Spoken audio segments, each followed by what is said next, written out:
For Local 4 News at 5, another bombshell today in the Becerra case. Joe Gentz says he is prepared to testify. That is something that didn't happen during the trial, of course. That's right, Devin. And that announcement came today as both Becerra and Gentz appeared together at a hearing for Becerra's bid for a new trial. Let's get to Jason Colthorpe. He was inside the courtroom today. The whole series of events here was pretty unusual, Jason.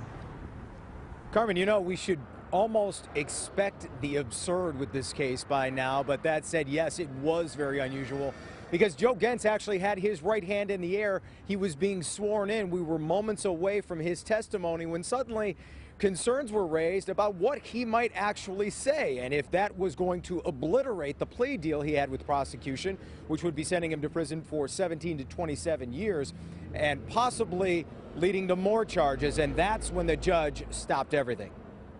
Joe Gentz previously indicated he wanted to change his testimony to say that Bob Becerra was not there when he killed Jane Becerra in January of 2012. But today, in front of the judge, he said he only wanted to talk about how he was treated and how he felt coerced by police to implicate Becerra. But you as a witness can't select to do that. Would you like for me to give you a recess so you can make a determination? It's all or nothing. Yes, ma'am. After a recess, Gentz chose all. All. Let's roll. Raise your right hand. But the enthusiasm quickly fizzled because of what Gentz might say. I am not ready to proceed.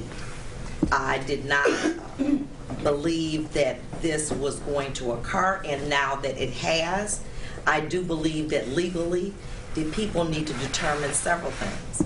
Like if Gentz will face new charges for perjury and have his plea deal yanked and first-degree murder charges reinstated.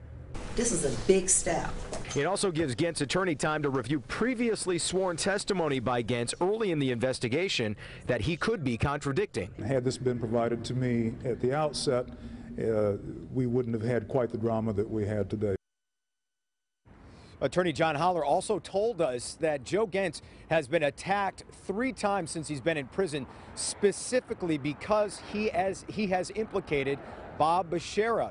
When asked if Becerra could be behind these attacks or if this could be the reason he now wants to change his testimony if he does, he said he can't answer that. Live downtown, Jason Colthorpe, Local 4. So, Jason, does this mean it's a lock that Joe Gentz will testify that Bob had nothing to do with the murder when this resumes? No, it doesn't, Carmen, actually.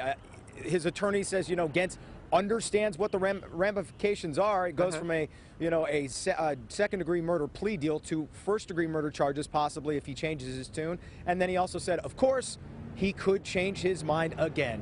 So we're going to have to wait, Carmen. All right, so stay tuned. Thank you, Jason.